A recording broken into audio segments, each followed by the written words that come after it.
Ndinokugamuchirai hama muna Kristu muchirongwa chedu the everlasting gospel chatinoparurirwa nesangano reSeventh Day Adventist munyika yeZimbabwe. Ndinovimba Jehovha vari kukuchengetai, vari kukuitirai zvakanaka. Mukati mezuva ranhasi tida kudzidza pamusoro perumuko rweVafi. Zvichagozowei nehama dzedu dzakatisiya, hama dzedu dzakazorora muna Kristu, zvichazogodii? Mufundisi wedu Pastor Chinoshava vachatitungamirira, Mwari achivabatsira, vachataura nesu. Ndinovimba tichave nenguva yakanaka.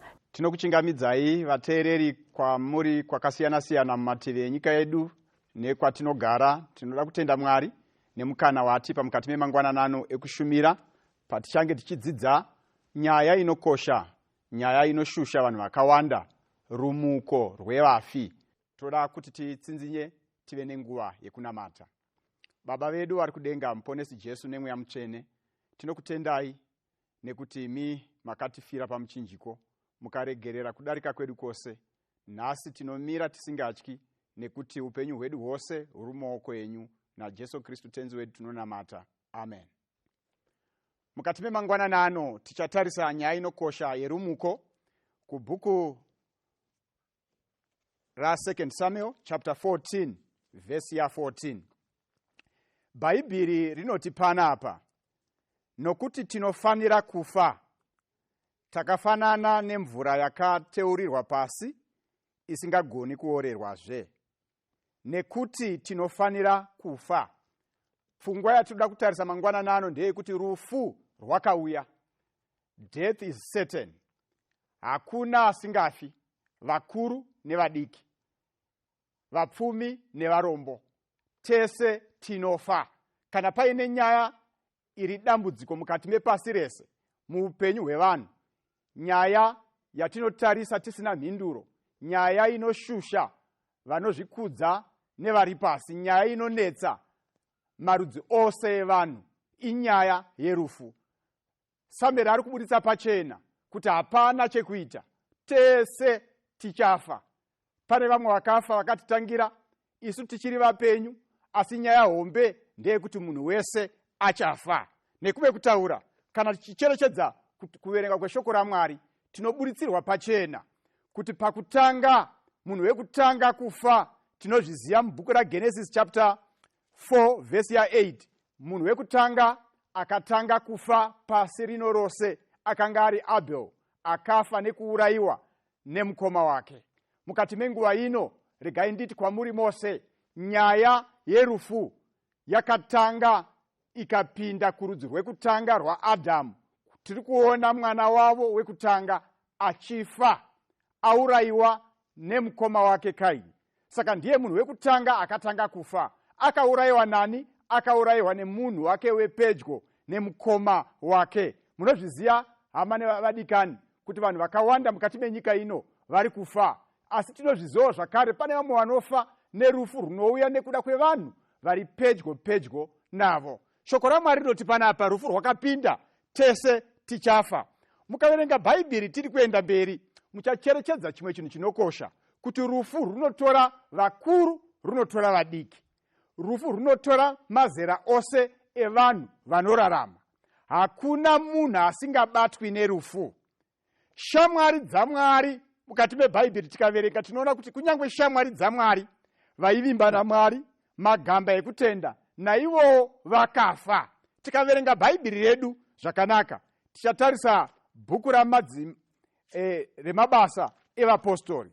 Bhuku remabasa evapostori tinosangana nemashoko anotaurwa nemuranda waMwari chapter 13, tichaverenga vhesi ya 36. Nekuti Dhavhidhi wakati aita kuda kwaMwari parudzi rwake, akavata rufu, akavigwa kune madzibaba ake, akaona kuora. Dhavhidhi akanga ari shamwari yaMwari, akanga ari closer to God, akanga ine ukama naMwari, aidikanwa. Mwari pachake anotaura kuti David murume wepamwoyo pangu. But Bhaibheri rinoti kunyange akanga aine ukama naMwari, kunyange aidikanwa naMwari, David akasvika pakufa. Nemamwe mazwi, rufu runobata vanonamata nevasinganamati. Rufu runobata marudzi ose evanhu. Ndo zviri kutaura shoko raMwari panapa. Tikaenda kubhuku raJohn chapter 11 tinosangana neshamwari yaJesu inonzi Razaro. Pachapter 11 tinoona Jesu achitaura mashoko aya. Kubva pavhesi ya11 inotiyo, ndizvozvo zvaakareva akazoti kwavari, Razaro hama yedu wavata, asi ndinoenda kuti ndimumutse pahope. Zvino kana achivata uchanaya. Jesu wakanga achireva kufa kwake, asi ivo vakanga vachiti unoreva kuvata hope.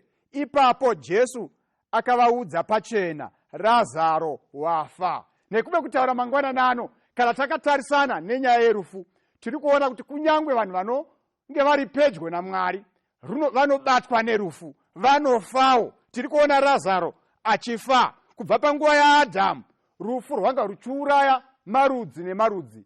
Kusvika panguva ino yatiri kutaura, tararama kwemakore nemakore, tiri mudambudziko rerufu. But kana Bhaibheri richitsanangura nyaya yerufu, riri kuburitsa pachena kuti hakuna munhu ari mutorwa panhau iyi. Tese tinosvika pazuva ratichafa. Chose tinosvika panguva yaticharasikirwa neupenyu hwedu. But pane nyaya yandoda kuti nditaure mukati memangwanani ano, ndeyekuti kubva pakapinda rufu hakuna akarugona, hakuna vanhu vakaedza kubatsira vanhu kuti vabve padambudziko rerufu. Vari kufa, vari kupera pasina ane mhinduro yekuti rufu rungapera sei. Kana taakutarisa shoko raMwari, tinoona zvakare kuti tariro yedu panyaya yerufu iri mukati meBhaibheri. Nziyo dzakaimbwa kubva mumageneration apfuura, nziyo dzinotsanangura nezverufu, nziyo dzinodemba nezverufu, nziyo dzinotsanangura kuti rufu rwakashata sei.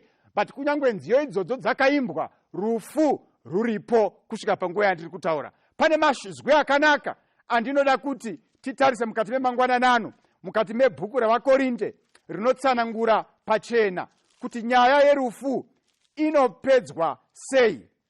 Kana tikaverenga hama vadikani mukati mebhuku ravaKorinde vekutanga chapter 15 kubva apa vhesi ya12, Paul anotsanangura nyaya yerumuko. Vanhu vaona kuti dambudziko rerufu hatingaripedzi, ratishusha. Paul anotsanangura mashoko etariro. Anoti zvino kana Kristu achiparidzwa kuti wakamutswa kuvakafa, vamwe pakati penyu vanoreva seiko kuti hakuna kumuka kwevakafa? Zvino dai pasina kumuka kwevakafa, naKristu ungadai asina kumutswawo. Uye dai Kristu asina kumutswa, kuparidza kwedu kungadai kuchiva pasina, nekutenda kwenyu kungadai kuchiva pasina. Nesu taiwanikwa tiri zvapupu zvaMwari zvenhema, nekuti takapupura kuti Mwari wakamumutsa Kristu iye waasina kumumutsa. Kana uchienda nayo mberi pavhesi ya16 inoti, nokuti kana vakafa vasingamutswi, naKristu haana kumutswawo. Kana Kristu asina kumutswa, kutenda kwenyu hakuna maturo, muchiri muzvivi zvenyu. Vhesi 18, zvino naivo vakafa muna Kristu vakarasikirwavo. Kana tiine tariro kuna Kristu paupenyu uhu bedzi, tinonzwisa urombo kukunda vanhu vose. Nekume kutaura, Paul ari kuadhiresa nyaya yeresurrection yakanga yanetsa paKorinde. Kuine vanhu vaiti hakungavi nekumuka kwevakafa, kana munhu afa. But Paul ari kutsanangura kuti kutenda nekunamata kwevatsvene kwakamira nekusimbira panyaya dzerumuko. Hatigoni kuva nechitendero chinotipa manyawi kana tichinamatwa pasina rumuko. Paul ari kuti panapa, kana tichiparidza Kristu, ivo vakafa vasingamuki, hazvina zvazvinoreva tiri kuparidzira pasina. Tariro yemuKristu umwe neumwe ndeyekuti pane zuva richamutswa vanhu vachibuda mukati memakuva avo. Saka Paul ari kutaura mukati memangwanani ano, ari kuti kwete, nyaya dzerumuko dziriko. Imi munoti hakuna, makarashika. Nemhaka yekuti patinoparidza Kristu, tiri kuparidza Kristu akafa akamuka. Naizvozvo vese vanotenda muna Kristu uyu, naivo vachamuka. Mwari dai angatibatsira mukati memangwanani ano kunzwisisa nyaya iyi. Bhaibheri riri kuburitsa zvakare pfungwa inokosha iri kuti panapa kana tichiparidza Kristu ane chekuita neupenyu huno badzi, tiri kuparidzira pasina, hanzi tinopisa urombo chose.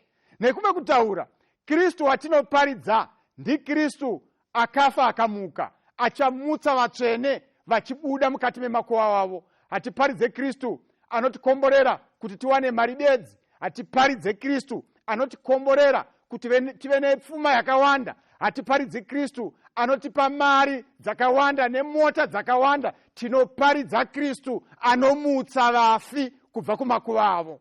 Mukati memangwananano tichienderera pamberi, ndinofara nenyaya yaKristu nekuti akatipisira nzira negwara ririro solution yeupenyu hwedu. Takarasikirwa nehama dzedu, hama dzinodikanwa. Vamwe vakafirwa nevabereki, vamwe vakafirwa nevana, vamwe vakarasikirwa nevadikani vavo, vamwe vane vanhu vari kurwarira kufa. Asi ndoda kukupai tariro yekuti kana tiine kutenda kune rumuko rweVafi, vakafira muna Kristu vane zuva ravachabuda vachibva mukati memakuva avo. Paul anondinakidza pana vakorinde vekutanga chapter 15. Tikaverenga vhesi ya20, anoenderera mberi achitaura mashoko anodakadza. Anoti, asi zvino Kristu wakamutswa kuvakafa, akava chibereko chokutanga chavavata.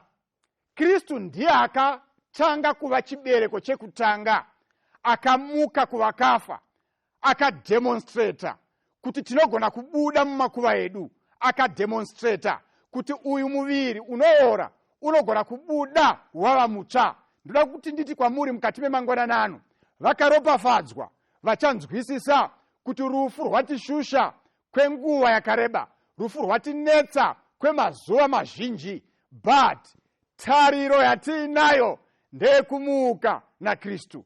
Tariro yatiinayo ndeyekuti iye wakabuda muguva akakurira. Saka Bhaibheri riri kuti panapa tine tariro inoshamisa mukati merumuko, takatarisana nezvakaitwa naKristu.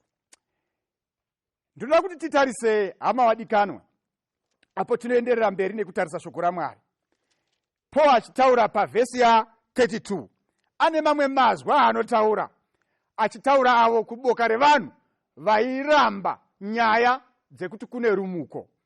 Vhesi ya32 anoti iye, kana ndakarwa nezvikara paEfeso somunhu, zvaindibatsireiko kana vakafa vasingamutswi? Saka naizvozvo ngatidye, ngatinwe, nokuti mangwana tinofa.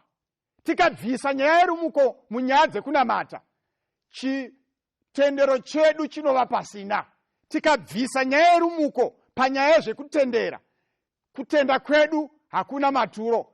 Nemhaka yekuti Paul ari kuti panapa, kana ndakarwa nezvikara paEfeso, ndichiita basa raMwari, ndichiparidza kunaka kwaMwari, zvakandibatsireiko kana vakafa vasingamuki?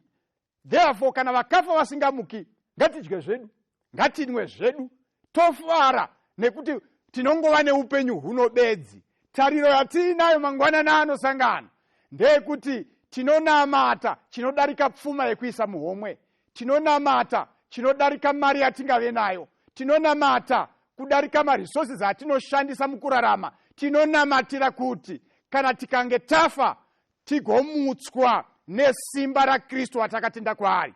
Mwari wekudenga ngaaropafadze, atibatsire kunzwisisa sezvataura shoko rake kuti kune kumuka kwevakafa.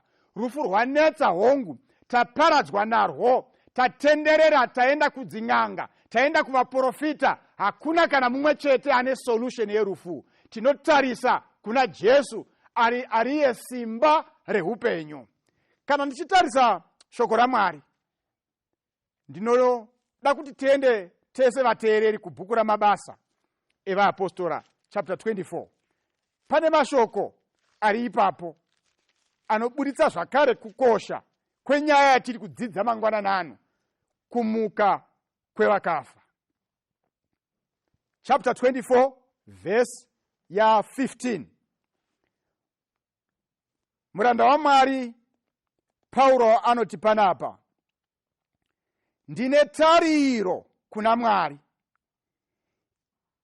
iyo yevanotendavo vamene kuti kuchavapo kumuka kwevakafa kwavakarurama nevasakarurama. Saka kana tichitarisa nyaya yerumuko ichange iri mumarupande maviri. Kune kumuka kwevakafa kuri kutaurwa nemuranda waMwari.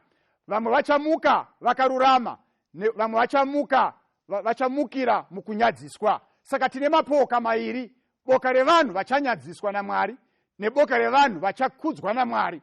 Tichadzidza tichidzika pamberi kuona kuti boka revanhu, mapoka mairi ava ndo mapoka ari munyika ino. Tine mapoka evanhu vanenge vachida Mwari, vanomusarudza samuponesi wavo. Tine boka revanhu rinoramba Mwari, vakaropafadzwa, vanoenda kurutivi rwaKristu. Sei kurutivi rwaKristu? Nekuti iye ndiye simba rekuraramisa. Ndinoda kuti nditi kwamuri mukati memangwananano, tariro iripo muna Jesu Kristu, nekuti kune kumuka kwevakafa. Vazhinji vevakafa Mwari achavabuditsa mukati memakuva avo, nekuti tinonamata Mwari ane simba pamusoro perufu. Mwari atikomborere apo tichambonzwa rwiyo nevaimbi. Mwari atiitire zvakanaka. Rimwe zuva tichaenda kumusha wembiri, takapfeka nguo chena nekorona chene, tichakwira takananga kudenga kopenya, tonoimba nengirozi tese. Toimba haleluya, Isu torumbeta, zitarange, toimbira, tawedenga, irenga rumbidzwe, nekusinga peri, haleluya. Tichafara kumuona mununuri wedu, nemavanga emawoko nefumbo padivi, tichaziva nezverudo rwakatinunura, toruimba nekusinga peri. Toimba haleluya, Isu torumbeta, zitarange, toimbira, tawedenga, irenga rumbidzwe, nekusinga peri, haleluya. Hama yangu gadzirira kusangana naShe, zviratidzo zvotiudza iye ave pedyo, ndizvo tigozorumbidza iye muponesi, kana tamugamuchira nasi. Tinotenda vateereri, tadzokazve apo tiri kuenderera mberi nekutarisa nyaya yerumuko, rumuko rwevakafa. Kana tichitarira shoko raMwari, tadzidza pachikamu chekutanga kuti tine zuva rakanaka, zuva retariro, tine zuva rinofadza, zuva renyaya dzevanhu vese vakafa. Nekume kutaura, tine nyaya inofadza kana takatarisana nenyaya yerufu ruri kutiuraya masikati neusiku. Tinoziva kuti tine tariro, nekuti Paul aisa pachena kuti vhangeri redu ratinoparidza rakazendama pakumuka kwevakafa. Tichatarisa mangwananano mubhuku raMateo chapter 28 kubva pavhesi ya1 kusvika pavhesi ya6. Nokupera kwesabata koedza nomusi wekutanga wevhiki, Maria Magadhareni noumwe Maria vakauya kuzoona bwiro. Zvino kukavapo kudengenyeka kukuru kwenyika, nokuti mutumwa waShe wakaburuka kudenga. Akauya akakungurutsa ibwe ndokugara pamusoro paro. Kuonekwa kwake kwakanga kwakaita semheni, nezvekufuka zvake zvaiva zvichena sechando. Zvino varindi vakadedera, vachimutya vakaita sevakafa. Zvino mutumwa akapindura akati kuvakadzi, musatya imi, nokuti ndinoziva kuti munotsvaka Jesu wakanga aroverwa pamuchinjikwa haapo pano nokuti wamuka sezvaakareva. Uyai muone paakanga avete Ishe. Tinoda kutenda Mwari nekuverengwa kweshoko rake rinoshamisa. Takatarisana nenyaya yerumuko, hama dzangu vadikanwi. Kumuka, nyaya dzerumuko dzakazendama pana Jesu, nekuti iye mukuuya kwake wakararama upenyu, akaonekwa ari kurarama semuenzaniso, akaroverwa pamuchinjiko akafa. Ndime ataverenga iri kubuditsa pachena zvakaitika zuva rakafa Kristu. Bhaibheri riri kubuditsa pachena tichiona kuti nekupera kwesabata mambakwedza ana Maria Magadhalena vakaenda kuguva setsika yavo kuti vandoona mutumbi nekuuzodza zvavakanga vatadza kuita zuva rakanga rapera racho. Bhaibheri rinobuditsa pachena kuti vakasvika vakaona chishamiso chekuti mukati mebwiro makanga musisina munhu, mukati mebwiro makanga mavhurwa. Bhaibheri riri kubuditsa pachena kuti zvakanga zvaitwa nesimba raMwari. Hama dzangu, mukati memangwananano tinonamata Jesu akafa akamuka. Naizvozvo tese vanotenda muna Kristu tine tariro mukumuka kwake. Shoko raMwari rinoti pakanga pakarindwa, nekuti pazuva raafa guva rakarindwa nemasoja eRoma akauya kuzorinda guva. Vakanga vaine fungidziro yekuti hameno zvichaitika pamutumbi waJesu. Vakarinda guva usiku hwose vachitarisa mutumbi kuti pasawane chinokanganisika. But shoko raMwari rinobuditsa pachena kuti kunyange vakanga vakarinda mutumbi waJesu, Jesu ari mukati meguva akafa. Nguva yakati yakwana, ngirosi yakabva kudenga ikasika panyika. Bhaibheri rinobuditsa pachena kuti pakava nekudengenyeka kwenyika kwepasi, kudedera, mabwe achizunguzika. Nemhaka yei? Nekuti muranda waMwari yakanga yasvika nguva yekuti rumuko rwemuranda waMwari ruitike. Nyika yese yakatarisa. Ukaverenga zvinonzi masoja akanga aripo akawira pasi. Ndo zviri kutaurwa neshoko raMwari, vakaita sevanhu vakafa. Hama dzangu, kana Mwari akuita zvinhu zvake, simba revanhu rinoshaya basa. Kana Mwari akuratidza umwari hwake, zvakatadzwa nevanhu zvinogoneka. Jesu akanga ari mushakabvu sekufa kuri kuita hama dzedu dzose. Asi Bhaibheri riri kubuditsa pachena kuti dombo rakanga rakavhariswa rinda rakakungurutswa, ngirosi kwakutogara pamusoro pedombo. Tinonamata Mwari ane simba, anogara pane zvinotinetsa. Tinonamata Mwari ane simba, asinganetswi nekutambudzwa nezvinotitambudza. Ndo zvinotipa ruvimbo rwekuti kana zvakaitika kuna Jesu zvinoitika kune vanotenda. Nekuti takatenda kwete muna sekuru vanofa bedzi, takatenda muna Jesu akafa akamuka. Bhaibheri rinobuditsa pachena nguva adedzera, ngirozi yadedzera, pakaita kudengenyeka, mabwe akakunguruka, guva rikavhurika. Jesu akabuda mukati meguva nesimba rekubwinya. Ndiye kumuka, ndiye simba rekumuka. Pakumuka kwake masoja akanga akarinda hana kuonekwa, vakarara vakaita sevanhu vakanga vakafa. Ndoda kuti kudini mukati menguva dzino, hama dzangu? Ndoda kuti nditi kwamuri, kana muine tariro, vakafa vedu vachamuka sekumuka kwakaita muponesi wedu. Hatina mate hama dzedu nana sekuru vedu vanoti kana vafa zvaringana.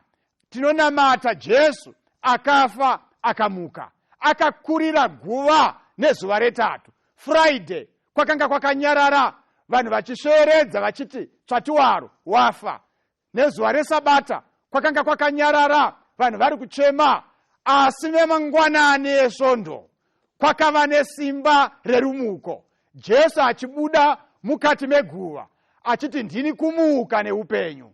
Mukati memangwananano, kana tiine tariro kuna Jesu Kristu, tichaona kumuka panyika yevapenyu. Vakaropafadzwa vatsvene vachagamuchira pfungwa iyi yakanaka zvakadai, yekuti tine tariro muna Mwari ane simba rekumutsa vakafa vedu. Hazvina basa vakafira pai, hazvina basa vakaurayiwa nei, hazvina basa vakafa rini. Jesu ari kuti kana uchitenda maari, tichaona vafi vedu vachimuka mukati memakuru avo, vachimuka mukati merufu, vachimuka nekusaora. Shoko raMwari riri kuti panapa, Bhaibheri riri kuti mutumwa akadeedzera akati, Jesu wamauya kuzotsvaka hapo pano, wamuka sekutaura kwaakaita. Hama dzangu, shoko raMwari hariwiri pasi. Zvaakataura zvinoitika. Akataura kuti nezuva retatu ndichamuka. Tiri kuona achibuda mukati meguva, aine simba rekubwinya, aine simba rake reumwari, achideedzera kuti ndini kumuka neupenyu. Toda kutenda Mwari nemashoko akanaka atiri kupiwa mukati mebhuku raMathew, ari kutaura pamusoro peakaundi yekumuka kwaKristu. Kana uchitarisa kumuka kwakaita Kristu, kunobudisa pachena kuti guva rakatadza kuramba rakamubata, guva rakakoniwa kuramba rakamugukuchira, rakamuregedza achibuda. Izvi ndo zvichaita vatsvene. Akaita demonstrate zvaachaita pazuva rekupedzesera, apo vose vanotenda muna Kristu vachanzwa izwi rake vachibuda mukati memakuva avo. Ndo zvakanakira kunamata Mwari. Tinonamata Mwari asina simba pamusoro peurwere chete. Tinonamata Mwari asina simba pamusoro penyaya dzeupfumi chete. Ane simbawo pamusoro penyaya yerufu. Ndauya kuzokutaurirai mangwananano kuti tikatenda muna Jesu tichawana upenyu husingaperi. Hatinamatiri kuti tingogara semaKristu anonzi anoenda kuchechi. Tinonamata nekuti pamberapo pane rumuko rweVafi. Pandandichitarisa nyaya iyi ndakacherechedza ndikuti kunyangwe vanoverenga zvenhu nhoroondo, mahistorians, anowirirana nesu tose. Anoti kune murume wakamboraramba panyika wainzi Jesu, wakafamba akaurayiwa akamuka. Saka vanotsigira pfungwa yekumuka kwaJesu. Vanoita archaeology vakatonoriona vakadiscover kuti guva raJesu riripo, harina munhu wakamuka. Vanasekuru vedu nanamai vedu vachirimo mumakuva, vana baba munini vedu vachirimo mumakuva, hanzvadzi dzedu dzichirimo mumakuva, hama dzedu dzakasiyana siyana dzirimo mumakuva, asi Jesu wakabuda muguva. Ndinofara mangwananano nekuti tinonamata murume akabuda mukati meguva. Tinonamata Mwari akakurira guva. Saka kana tichitenda kuna Mwari wakakurira guva, tine tariro yekuti tese tichakurira guva nezuva rekupedzesera. Tichabuda mumakuva edu nesimba raMwari, nesimba rekubwinya kwake. Ndoda tiverenge zvakare bhuku ramabasa rinoti chii nenyaya yekumuka. Mabasa chapter 13 verse ya 30. Asi Mwari wakamumutsa kuvakafa. Toda kutenda Bhaibheri riri kutsigira nyaya yekuti Mwari wakadini vakomana, wakamumutsa kuvakafa. Nekume kutaura nyaya dzerumuko. Rumuko, resurrection, is a reality kune vanotenda kuna Kristu. Nyaya dzekumuka haisi nyaya yekungotaura riri firimu kana bhaisikopu. Tiri kutaura nenyaya yakaitika, tiri kutaura nenyaya ichaitika in the future. Asi ichaitika kuvanhu vanobata pana Jesu samuponesi wavo, vakatenda maari, vachawana mukana wekumuka sezvaakaita. Mukanga muchiverenga pavhesi ya 30 yataverenga, toda kuti timbodzokera zvishoma pavhesi yataverenga mabasa iwaya chapter 13. Tiverenge verse 31. Pamana mabasa chapter 13 toda kuti tiverenge verse ya 31. Pane mashoko ari kutaurwa. Wakamuka, Mwari akamumutsa kuvakafa. Amumutsa kuvakafa, chii chakaitika? Akaonekwa mazuva mazhinji navakanga vakwira naye Jerusarema vachibva Galirea, avo vari zvapupu zvake zvino kuvanhu. Nyaya yekumuka kwaJesu haisi ngano, ine zvapupu. Bhaibheri rinoti akatoonekwa achifamba neakanga ainavo kuGarirea, nekuti vakava zvapupu zvekumuka kwaJesu. Mangwananano nekutenda ndiri chapupu chekumuka kwaKristu. Nevese vanotenda muna Jesu zvapupu zvekumuka kwaJesu, nekuti hatinamati Jesu wakafa zvikarova, tinonamata Jesu wakafa akamuka. Tode kutenda Mwari. Tichada kutarisa zvakare bhuku razvakazarurwa chapter 1 verse ya 18. Rumuko rwevakafa. Naiye mupenyu ndakanga ndafa, tarira ndiri mupenyu nekusingaperi-peri. neki dzerufu neHadhesi. Tarira, ndakanga ndafa, mashoko emukundi, asi ndiri mupenyu nekusingaperi-peri. Aya mashoko ari kutaurwa naJesu, achitaurira mukati mebhuku razvakazarurwa, ari kuti ndakanga ndafa. Chandinoda kutanga nekutaura mangwanani ano ndechekuti tiri kunamata Mwari anonzwisisa zvatinosangana nazvo. Tiri kunamata Mwari anonzwisisa kuti kufa kudini, hama dzedu dzatiri kuviga, hama dzedu dzatiri kurasikirwa nadzo, dziri kupinda pachirongwa chakambopinjwa namuponesi wedu. Ari kuti ndakanga ndafa, asi ndiri mupenyu nekusingaperi-peri. Ndinofara mukati memangwanani ano ndichikupai nhau yakanaka, nhau yekuti Jesu ari kuti ndakanga ndafa, asi ndamupenyu nekusingaperi. Mukati memangwanani ano, regai nditi kwamuri, Jesu ari kuti ndine kii dzerufu neHadhesi. Ari kuti ndindane makii. Nyaya yaita kuti madzinza edu apere nenyaya dzerufu tisina solution, inyaya yekuti hatina makii. Madzinza edu ari kufa vachiparara nekuti hatina makii. Jesu ari kuti panapa, ndakanga ndafa, ndamupenyu nekusingaperi. Rufu haruchandigoni nekuti ndini ndane makii. Nekuve kutaura, kana zvanetsa vana mai nana baba, tinochema kumuridzi wenyaya, iye ane makii. Kana tashaya zvekuita, tinodzokera kune munhu ane makii. Haasi kuti ndine makii ekupinda mune mari, haasi kuti ndine makii ekuti uwane pfuma, haasi kuti ndine makii ekuti uwane hutano. Ari kuti ndine makii echacho chanetsa pasi rese tenderere. Ndine makii erufu neHadhesi. Mwari ngaakudzwe mukati memangwanani ano, nekuti Mwari watinonamata ane makii. Ndiri kumuona nezuva rekupedzisera achikinura makuva evese vakafira muna Kristu, achikinura makuva evese vakafa vaine tariro, nekuti makii ari muruoko rwaMwari. Wadii hama nehanzvadzi, waita ukama naiye ane makii? Wadii nai amai, maita ukama naiye ane makii? Nekuti mukafa makatenda mune muridzi ane makii, mune chokwadi kuti pazuva rekupedzesera munomuka, nekuti guva renyu richakinurwa nemuridzi ane makii. Mukati memangwanani ano, ndinoda kutenda Mwari nekuti tabuditsirwa pachena kuti nyaya dzerumuko dzakatangwa naJesu, dzichapedzeswa naJesu. Nyaya dzerumuko dzakatangwa naMesaya, ndiye achapedzesa nyaya dzekumuka. Nekuve kutaura, ndinokukokai mese, hama nehanzvadzi, kuti kana tiine tariro muzita raKristu, tichamuka nekusaora. Takamirira zuva apo hama dzedu dzose dzichabuda mukati memakuva adzo. Takamirira zuva apo vese vakafa vachitenda, makuva avo achavhurika vachibuda mukati memakuva. Handizive kuti hama dzedu dzakafa sei, handizive kuti dzakafira kupi, handizive kuti vakafa chii chakavauraya.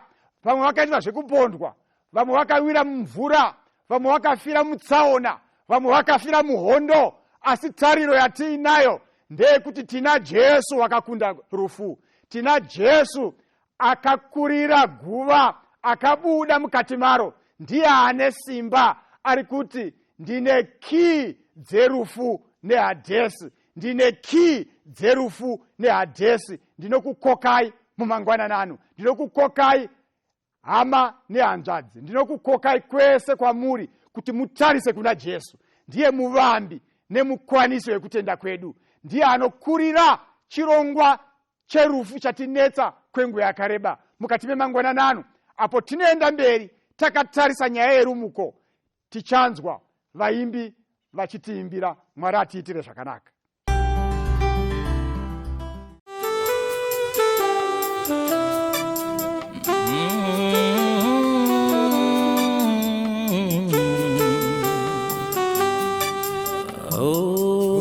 Urunzirwa misi yese wakatitenderedza, mangwanani, masikati nepanguva dzeusiku, pamabasa misi yese, apo tinozorora tozonyadziswa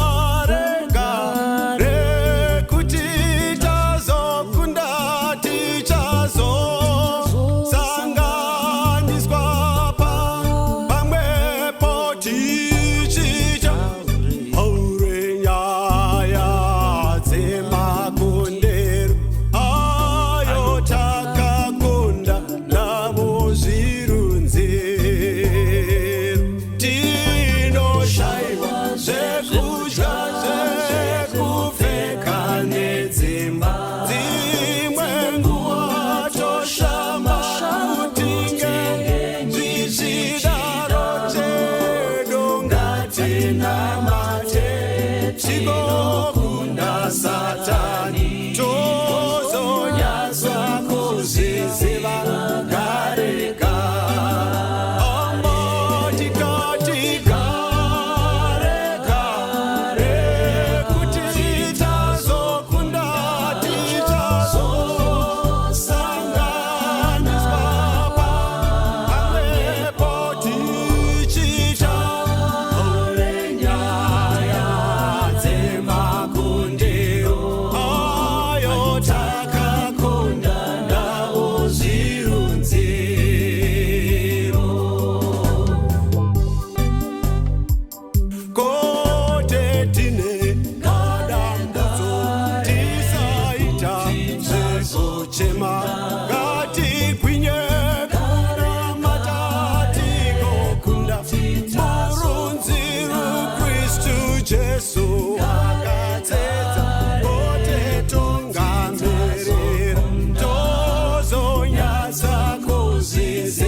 kutenda nevaimbi nerwiyo rwakanakisa.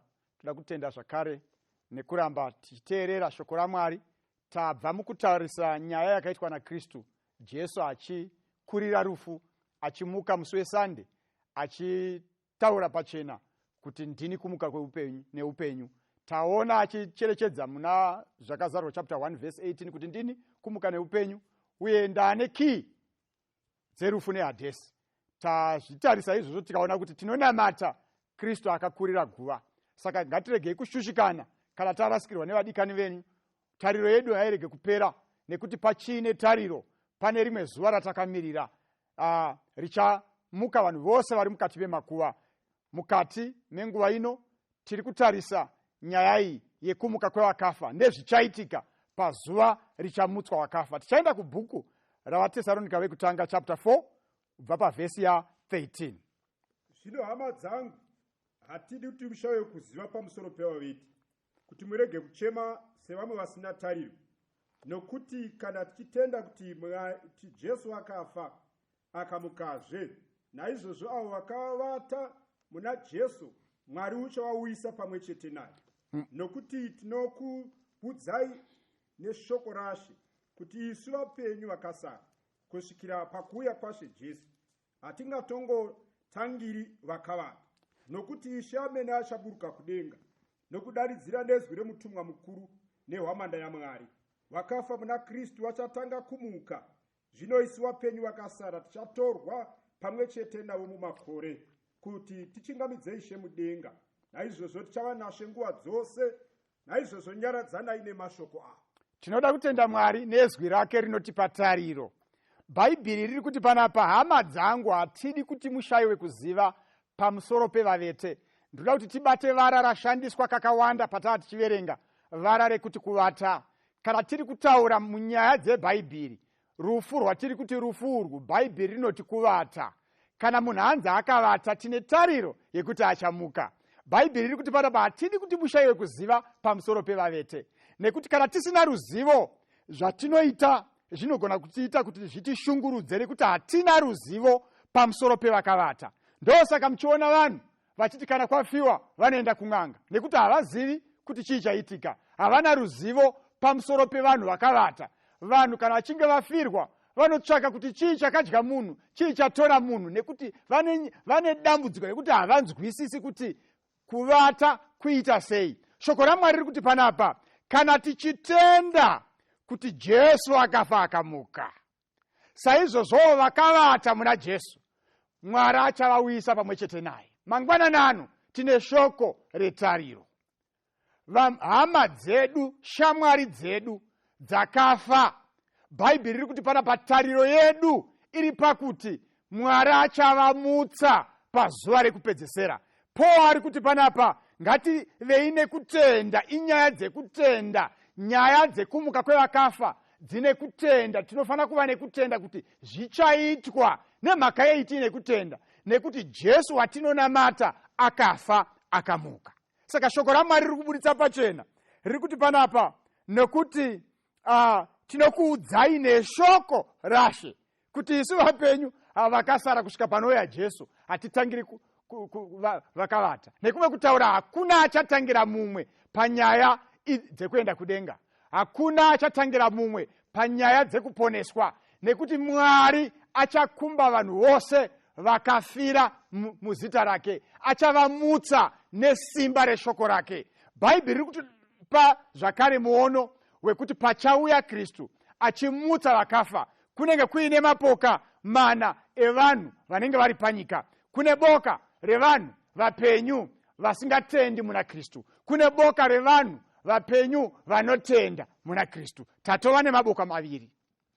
Zvakare kunenge kuine boka revanhu vakafa vasingatendi muna Kristu, kozoita boka revanhu vakafa vachitenda muna Kristu. Ndinokukokai hama nehanzvadzi kuti kana tiri vapenyu ngatitendei muna Jesu ane simba, nekuti ndiye chikukutsira chedenga, ndiye mambo weupenyu hwedu.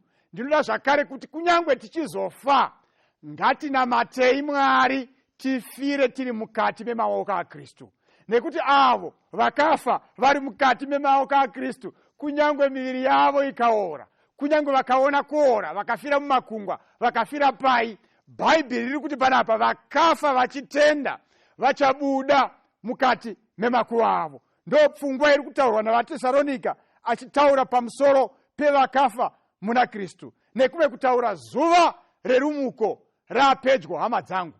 Zviratidzo zvenguva nezvakatipoteredza nezviri kuitika pasi rino tenderere zvinoreva kuti tava pedyo nezuva rerumuko, tava pedyo nekuuya kwaKristu achimutsa vese vari mukati memakuva. Achadedza nezwi remutumwa mukuru, vakafa muna Kristu vachatanga kumuka.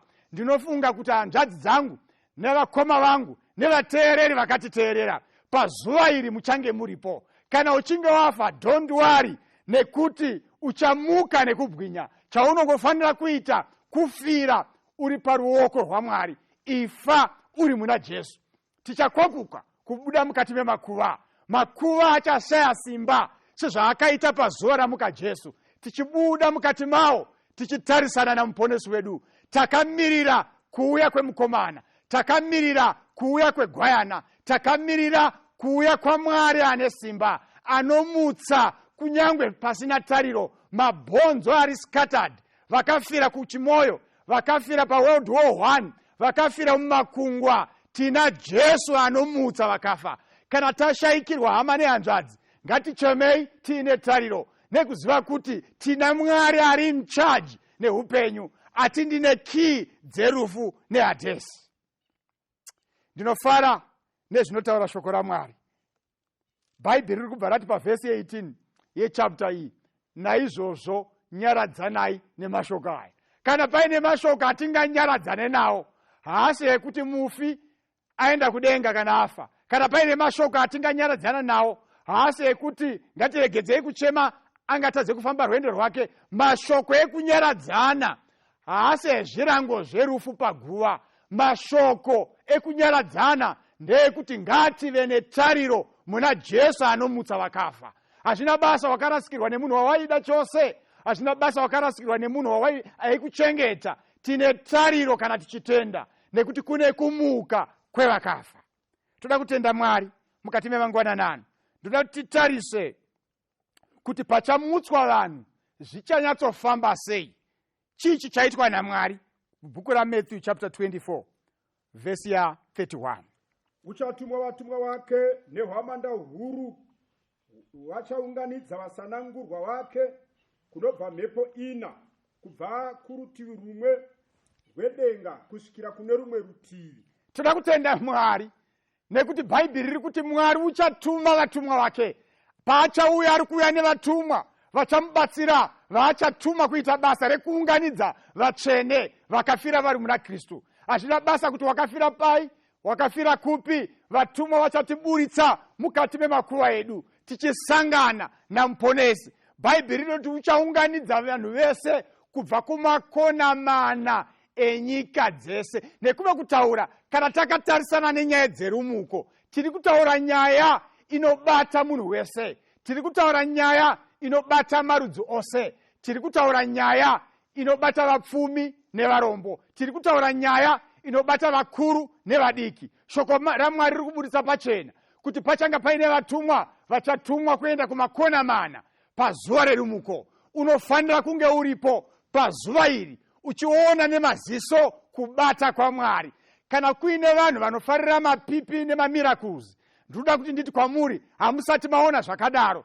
Pane mapipi emheta makumbo, pane mapipi embeveve, pane mapipi evanhu vasina meso. Asi ndoda kuti nditi kwamuri, pane BP1 rekuti kunyangwe maprofita enguva ino havasati variita. Kune BP1 rekuti kunyangwe vanoita mashura havasati variita. Ibipi rekumuka kwevakafa. Takamirira zuva risisiri kure, zuva rekuuya kwemukomana, paacharova gore achiuya panyika kuzotora vakafira muna Kristu. Bhaibheri roburitsa pachena kuti vakafa vamutswa, isu vapenyu vakasara tichasanganiswa pamwe chete, tochingamidza Ishe mumakore. Vakaropafadzwa vachati Mwari, tinofanira kunge tiripo. Kana tichinge tafa, itai kuti tifire muruoko rwenyu. Ndoda kuti nditi kwamuri, zvakanaka kufira muna Kristu. Ungange warasikirwa nepfuma yese, ungange usina basa, ungange wakarambwa nemurume, ungange usina mhuri, ungange uri nherera, asi pane chinhu chaunogona kuita: kufira muna Kristu. Bhaibheri, shoko raMwari, raburitsa pfungwa inonakidza yekuti tichakokorodzwa tose tichisangana naMwari watakatenda maari. Ndoda kuti titarise zvakare Daniel chapter 12.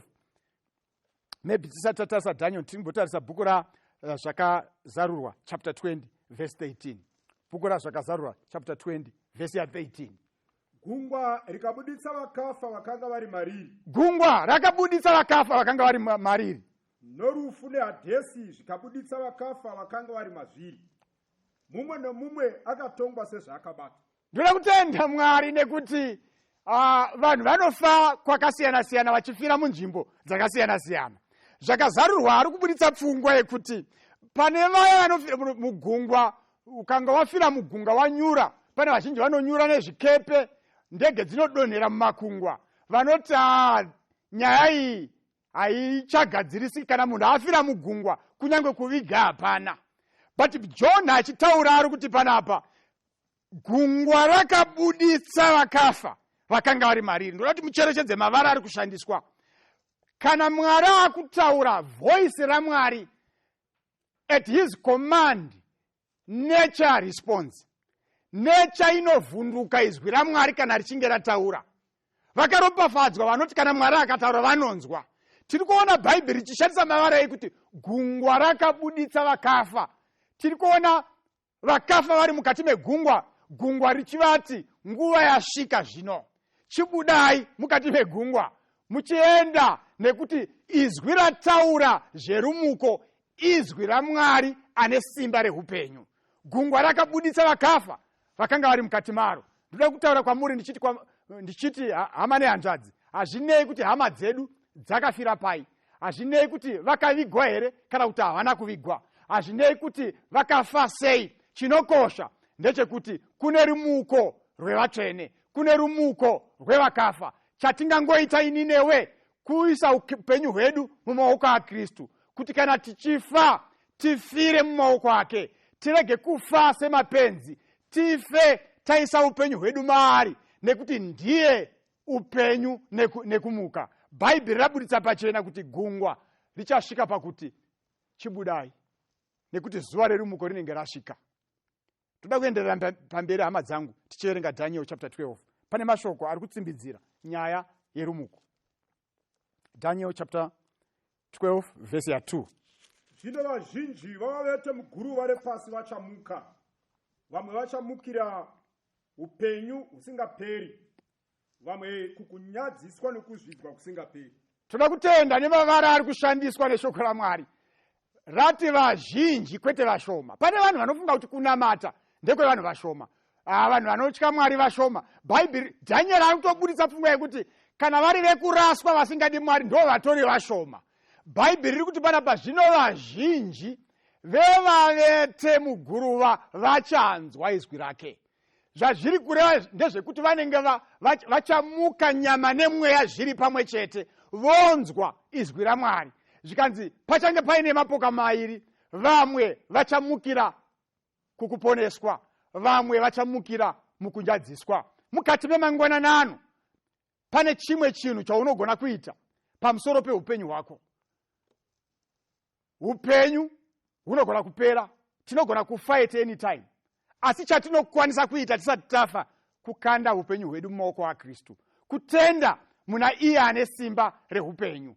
Mudikani wakaropafadzwa achapa upenyu hwake kuna Jesu Kristu. Akaropafadzwa achati ini ndararama nenzira dzandingade dzose, ndakupa upenyu hwangu kwamuri nekuti ndimi kumuka neupenyu. Shoko raMwari riri kubudisa pachena kuti vazhinji vevavete muguruva vachabuda mukati meguruva. Toda tiverenge John chapter 6 verse 40. Inoti kudini? Nokuti kuda kwababa vangu ndiko kuti umwe neumwe unotarira kumwanakomana nokutenda kwaari ave neupenyu husingaperi. Neni ndichamumutsa nezuva rekupedzisira. Chiro chiri kudiwa neshoko raMwari ndechekuti mumwe nemumwe anotarisa kumwanakomana, anotenda kumwanakomana, achava neupenyu husingaperi. Mwari haana kutisika kuti upenyu hwedu huite chigume gume. Mwari wakatisika kuti tirarame nekusingaperi. Asi tinoziva kuti nekuda kwekuchitema rufu rwakapinda rukapedza madzinza.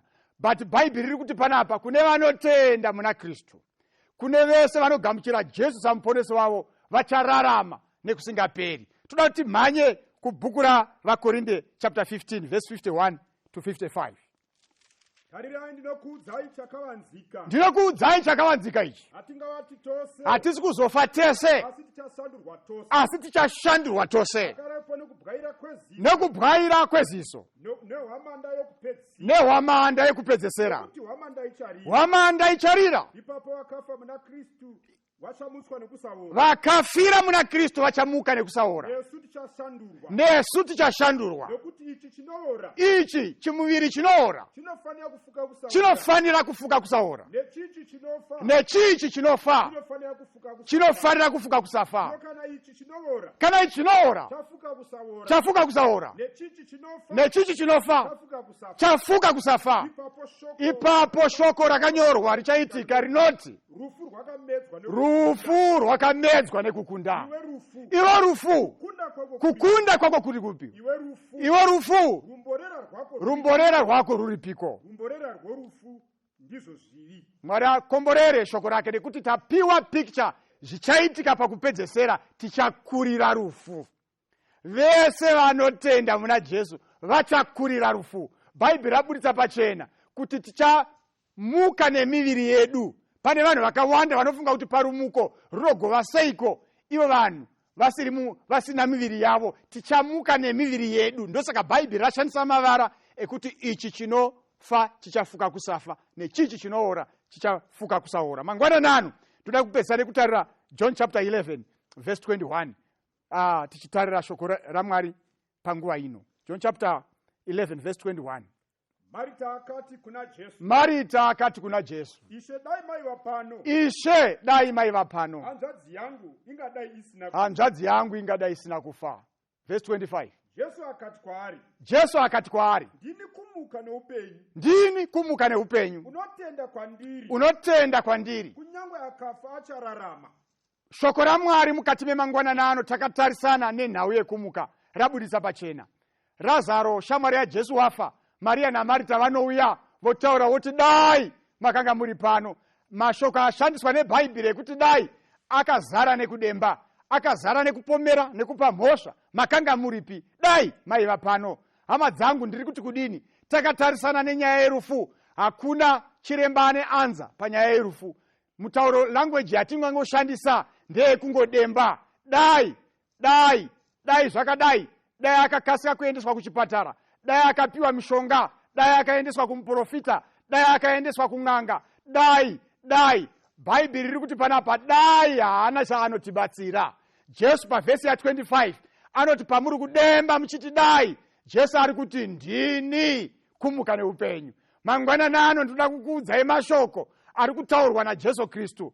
Haasi kuti vari kuti ndini, ari kutodeclare, ari kuti ndini kumuka neupenyu. Hama nehanzvadzi, tanetswa nerufu for generations, tanetswa nerufu mumadzinza edu. Vanhu vari kufa nenzira dzakasiyana siyana. Haasi mamhepo anopedzwa nekuenda kun'anga, zvinopera nekutenda muna Jesu. Bhaibheri riri kuti panapa Jesu ndiye kumuka neupenyu. Mukati memangwanana ano, dai Jehovha akatibatsira kunzwisisa kuti iye ndiye kumuka neupenyu. Toda kuti tipinde panguva yekunamata.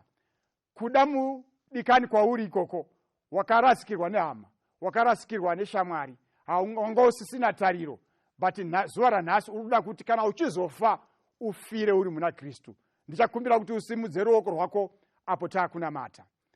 Baba vedu vari kudenga, muponesi Jesu nemweya mutsvene, tinokutendai nekuti nyika ino yabatwa nechirwere cherufu chapedza madzinza. Mudzinza rimwe nerimwe vanhu vanofa, asi mangwanani ano, nguva ino tinoda kukutendai nekuti matiisira pachena kuti shoko renyu riri kubuditsa kuti Jesu ndiye kumuka neupenyu. Vanotenda maari kunyange vakafa vachararama. Ndoda kunamatira vana venyu vashushwa nerufu vazive kuti kune rumuko rwevakafa. Ivo vakafa vachitenda vachamuka pazuva rekuguma. Ndoda kunamata nekutenda muzita raBaba, Mwanakomana neremweya mutsvene. Amen. Kune vateereri vedu vanga vainesu pachirongwa, vanenge vaine mibvunzo nezvavanoda kunzwa, munogona kutibata panhamba dzinotevera 0775 460 175 kana kuti 0716 452 086.